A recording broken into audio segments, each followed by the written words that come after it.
E aí, fechando a nossa revisão, né, nós vamos agora pegar a formação, né, do Estado brasileiro pós-independência. Então tá, a sequência de acontecimentos, né, iniciado desde a chegada da família real, né, todos aqueles processos, e a culminância seria a independência do Brasil, vai ser acompanhada de alguns ajustes políticos. Tá? O primeiro já em outubro de 1822, né, o Dom Pedro I ele vai ser sagrado imperador do Brasil, defensor perpétuo do Brasil, mas isso de qualquer maneira vai ser possível por conta do apoio recebido por ele, né, e a necessidade de se ter um governo, mas também tem uma coisa que vai começar a pressionar, né, o imperador e remete à própria estrutura política, né, do novo império, que é a ideia, né, ou a presença, a existência de uma Constituição. Para resolver esse problema, Dom Pedro convoca, né, em abril de 1823, uma Assembleia Constituinte, né, e essa Assembleia ela vai ser formada por grupos políticos distintos. Tá? Nós temos os liberais, né, identificado aí como Partido Brasileiro, e do outro lado os conservadores, ou Partido Português. Né? Eles vão diferir, por exemplo, os liberais, né, os brasileiros, defendendo uma descentralização política, enquanto os portugueses defendem uma centralização. Né? Então é descentralização versus centralização. Acontece que essa disputa ela vai ser foco constante de atrito, né, entre os dois grupos e também entre o imperador, porque o imperador vai tomar o partido português como aliado, e isso vai se manifestar de forma mais concreta quando essa Assembleia recusa um projeto apresentado pelo imperador, né, de estabelecimento do chamado poder moderador.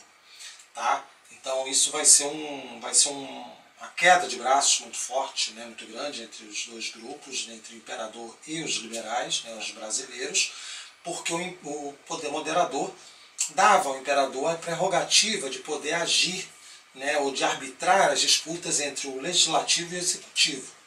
Né? O problema não é o poder moderador em si, o problema é quem ocuparia esse poder. No caso específico, né, seria o próprio imperador. Então, o imperador ocupando o poder moderador e o cargo do executivo, né, no caso ele como imperador, sempre, obviamente, arbitraria em favor do poder executivo nas disputas contra o legislativo.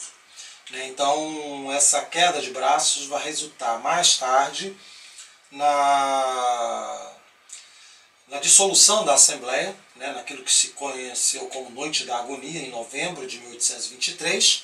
E, lógico, né, diante disso, como o Brasil ainda necessitava de uma Constituição, o que Dom Pedro vai fazer? Ele vai convocar um grupo de indivíduos, chamados notáveis, né, como a gente classifica, para redigir uma Constituição. Essa Constituição, que seria outorgada em 1824, ou seja, outorgada porque foi imposta pelo imperador, ela vai trazer algumas informações da Constituição, do texto, né, da Constituinte de 23, como por exemplo o estabelecimento do voto censitário, né, que estabelece uma renda mínima para poder participar dos assuntos políticos do país, né, das questões políticas do país. Tanto é que estabeleceu o seguinte: para o sujeito votar, ele tinha que ter uma renda de 100 mil réis. Para ser votado deputado, 300 mil réis. E senador, que é um cargo vitalício, 500 mil réis. Só para efeitos de participação política, ao determinar que o indivíduo, né, o eleitor, tinha que ter uma renda mínima anual de 100 mil réis, né, você já excluía 93% da população brasileira. Então, quer dizer, um contingente imenso de indivíduos que estava completamente alijado desse poder, né, qualquer perspectiva. E aí o interessante é que essa proposta ela vai entrar para a história como Constituição da Mandioca. Por quê? Porque foi a base de cálculo utilizada, né, da produção, né, em tantos hectares, de uma quantidade X de mandioca para estabelecer o rendimento desse indivíduo e se ele poderia efetivamente participar das eleições. Tá?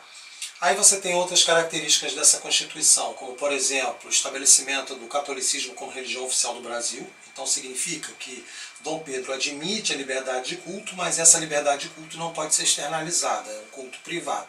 Somente a Igreja Católica tem a prerrogativa de fazer não apenas os cultos, né, as missas em aberto, como também organizar festas, né, tem uma perspectiva bastante aparente. Tá? Então essa é a questão. Aí, né, essas disputas, né, entre Dom Pedro e os liberais, né, que eu falei de algumas características da Constituição, mas o nosso foco mesmo são essas disputas, elas ganham um capítulo novo quando eclode a Confederação do Equador, em 1824. Né? A Confederação do Equador, ela traz uma proposta republicana. Tá? Então essa proposta republicana vai estar presente, vai estar muito presente. O separatismo, né? E aí por isso, por conta disso que se explica o motivo pelo qual a repressão foi tão violenta contra os revoltosos, né? Porque afinal de contas qualquer perspectiva de dissolução do território apavorava as elites locais, né? E isso incorporava algumas ideias, né, presentes já em outros movimentos políticos, desde a proclamação, desde a Inconfidência Mineira, passando pela Conjuração Baiana, a Revolução Pernambucana de 17. Então, assim, as ideias republicanas elas estavam muito presentes ainda, né? Então era isso que causava espécie e assustava as elites locais, né? E consequentemente também o imperador. Mas uma outra questão também que a gente tem que levar em consideração é justamente o fato de que o desenho político brasileiro continuou numa disputa, né? Por exemplo, pelo poder moderador, né? O imperador poderia promover intervenções de acordo com os seus interesses, os seus princípios, nas províncias. E a Confederação do Equador resultou de uma dessas interferências, né? Então, o jogo político que é articulado pelas elites locais foi descumprido pelo imperador. O imperador ele se sobrepôs a esses acordos políticos das províncias. Tá? Outro episódio que vai ser determinante para aprofundar essa crise vai ser a Guerra de Independência do Uruguai, a famosa Guerra Cisplatina. Né? O Uruguai foi anexado por Dom João, lá em 1816, virou uma província brasileira, mas o Uruguai nunca teve um laço estreito com o Brasil, né? Até pela própria colonização espanhola, a presença de uma influência muito grande da Argentina.